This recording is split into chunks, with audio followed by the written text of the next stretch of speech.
Facebook-ում կարող ենք որպես սոցիալական մեդիա տեղադրել հազանգերը, որոնք նաև քաղաքացիներից են գալիս։ Օդի աղտոտվածությունը այդ շինարարությունից առաջինը փոշու հետ է կապված, մենք իրազեկում ենք։ Մենք հարցումներ ենք ուղարկում քաղաքապետարան եւ ակնկալում ենք, որ պատասխան կստանանք։ Վերջերս նաև քաղաքապետարանի դիմաց էկոակտիվիստների կողմից անցկացված ցույցի հետ համեմատ է։ Մեր խնդիրը սոցիալական ցանցերում պրոֆեսիոնալ լրագրողական նյութեր պատրաստելը։ Մեր նյութերում նաև գրում ենք յուրաքանչյուր քաղաքացին ինքը իր խղճի առաջ է պատասխան տալի պատվական նյութերով անդադ դաստիարակում ենք, որ մարդը իմանա, որ չի կարելի օրինակ խոտը հնձելուց կամ հացահատիկը հավաքելուց հետո այդ խոթարը վառել, որովհետև արտանետումներ են լինում եւ վնասում են, օդը աղտոտում են։ Իմ կյանքի որակի վրա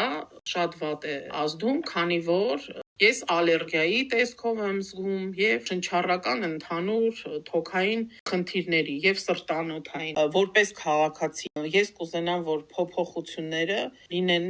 տեղական իշխանության կողմից,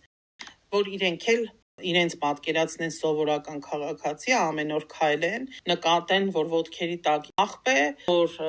օրինակ տեսակավորման հարցը աղբի չի լուծվել, այսինքն պլաստիկ ապակին կամ օրգանական աղբը չի առանձնացվում, եթե առանձնացվում է, չկան վերամշակվող գործարաններ։